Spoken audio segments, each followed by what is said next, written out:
Hello everybody, so we got One Piece chapter 972 out officially earlier than usual. This chapter finally marks the end of not only a great legend but also a huge, great backstory. But now we can finally get back into the present time of what's going on with the Scabbards now. So I think it's the appropriate time to end the flashback. Plus there's no break next week, so that's pretty good. Right from the jump, I love the color spread we got. Is a cross promotion of One Piece and the Hungry Days noodles commercials we've been getting.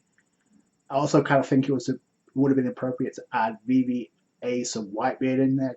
Either way, we got the straw hats, so that's pretty cool. Man, talk about going out in a blaze of glory. We start off with Shinobu getting through to the citizens of Wano. They're realizing, oh, they messed up because we misjudged Oden, we made fun of him, and now we know, oh, he's the reason we're still alive, because he decided to publicly humiliate himself for the sake of saving a lot of lives for Wano. Either way, Shinobu gets through to them. Fukurakuju, for the Oniwaban, actually, they intercept Shinobu.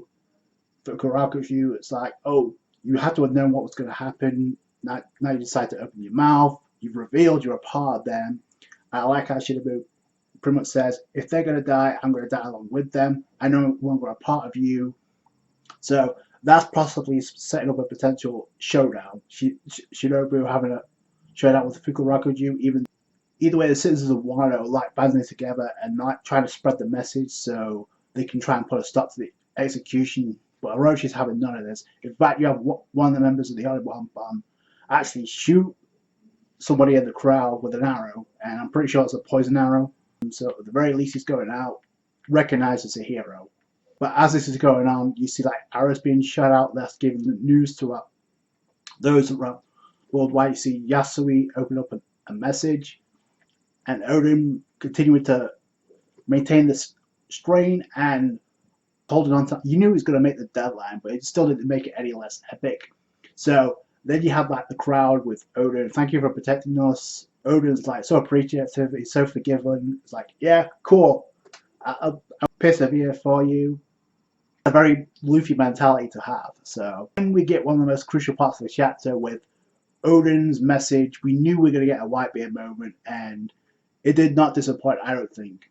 So then we get some huge words about his findings when he was traveling with Roger. So Oden's like, listen to me. If I manage to survive this boiling, I would like to open up this country.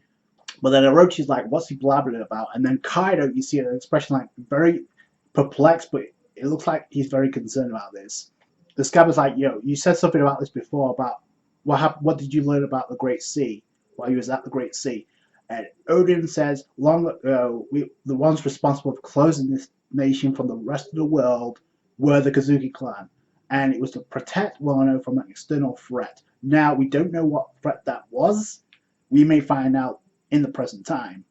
So, Toki came from the future, came from 800 years in the past from Wano, so that would make sense. So Wano, no, the entire world awaits. Then we get the prophecy. The Wano awaits a figure. Then when a figure appears after 800 years span, this country must be prepared to welcome them work with them. And of course, we know who that's referring to. After that, he goes through the time. You see like the clock ticking down and how many minutes he has left up until the seconds, and it's just an epic boiling. You knew Orochi wasn't going to play ball, so he has as his goons take aim. They're going to shoot at him. I changed my mind. Obviously, he's going to have Oden killed and the Scabbards killed, but Oden at the last second just throws the plank with the Scabbards on, and they make a run for it. The Scabbards go for Curry.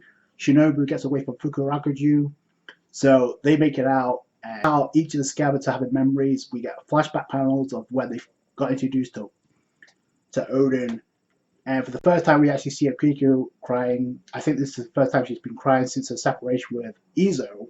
So at least Oden's making it not so obvious that there's a traitor in the Scabbards. That may not be the case. It may be completely somebody different, but it has to be somebody who's connected to the past. So this was surprising on the part of Kaido. So Kaido's like, they will speak of this for years to come. they're saying you died a spectacular death, which is surprising because I didn't think Kaido would say something like that, especially since he called him a fallen lord.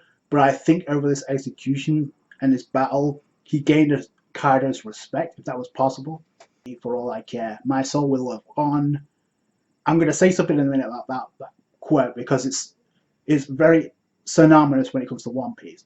So then Kaido says, I'm sorry about what happened with the old hag. I'm assuming he's talking about Hirogoro's wife. I had her killed, and how bright of you. Build your strength while you can because you're going to need it for what happens in the present. So that's a friendly warning from Oden, and I love his last words. I am a story to accompany your drinks. I am Oden. I was born to boil. Pretty much, and that's the title of the chapter. I am Oden, born to boil. Boil means Oden, so there you go. Kaido is the one that shoots the pistol, shoots, I believe, in the head. He's boiling alive, but if you notice the panel where you see everybody Wano crying, it's a sad situation. It's a Whitebeard moment for sure. And then you see him smiling as he's burning alive. So ended one legend, and as you see this going down, we see a wide shot of Wano, and then you see the geishas playing the guitar in the background to like finish off the finishing touches to like this flashback. Then we go over to the Kuruk Palace where we have Toki. I'm assuming she already knows the advisor of the Shogun. He's like, I'm at my limit, so if I fail to defeat him, there'll be nobody else to stop Kaido. I guess he's going to fail because we don't see him in present. So, but then we get a panel of Oden and Toki, and it's Oden that passes a journal or a note to Toki, and then it could be the same journal that Oden's been writing throughout this flashback. It's possible considering his findings, but Toki's the one that finds it. Then we get a brief description. So over 20 years ahead of us, there will likely be a massive war, terrible to split the seas themselves. Does it remind you of anything?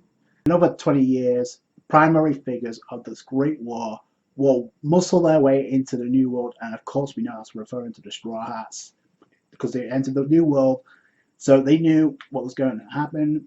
And it also would imply, so we see Toki going through the palace, and Momonosuke and Hiyori, they're both asleep.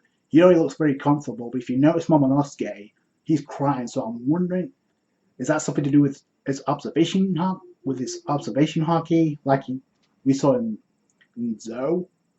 So I thought that was very interesting.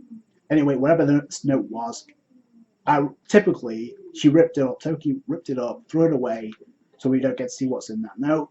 Some panels of where Toki is visiting Oden in prison in the jailhouse, and then we get to see one panel of where Oden is handing Lady Toki the swords, which we know is one of them is going to go to Zoro, the Amino Habakiri, and the Mito Emna. So that was pretty cool to see.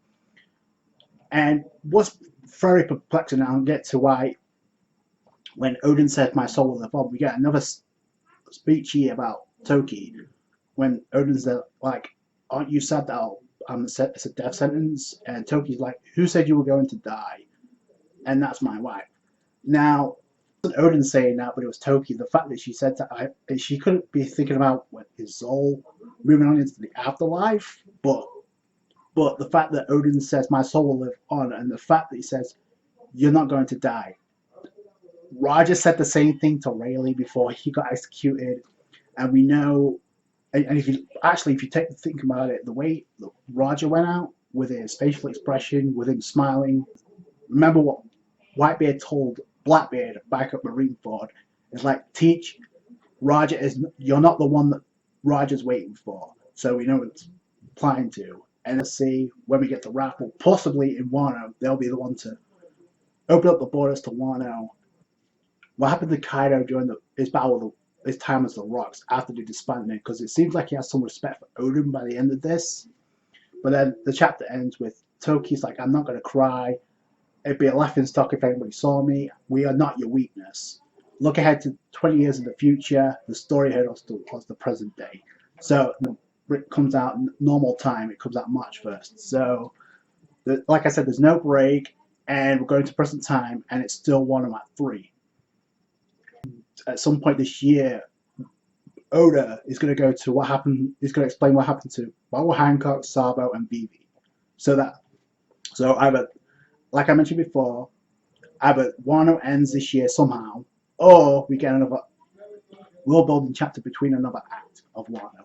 Great chapter. We go back into the present, which is the right time to do it. The thing that sticks out is like we're 28 chapters away from 1,000. So that has to be the chapter where either Kaido gets taken down or the borders of Wano gets opened up. But another thing to note here is what happened to Toki's Devil Fruit. So that's always stuck with me. Plus, I think it's not. I think the Admiral Habakiri also had to play a role in the battle, not just the Mito M that's in possession of Zoro. What do you think about Toki's Devil Fruit? Do you think it was passed on? I think possibly it has to have some relevance because there's way too much influence from the past. It was a great chapter, a great end to what a legendary character in Wano, probably one of the best characters in Wano, and one of the best flashbacks in Wano. But now we're back into present time with the battle in Nanigashima. We're probably going to find out who the traitor is. As hard as it is to seem, it could very well be one of the scabbards. I really don't know who else it could be. But let me know what you guys think down below in the comments. But either way, Oden's legendary story comes to an end in an epic way. That's going to do it for today, guys. Thank you so much for watching. Like this review if you did. Subscribe to have more One Piece. Catch you guys later. Thanks, guys. Bye.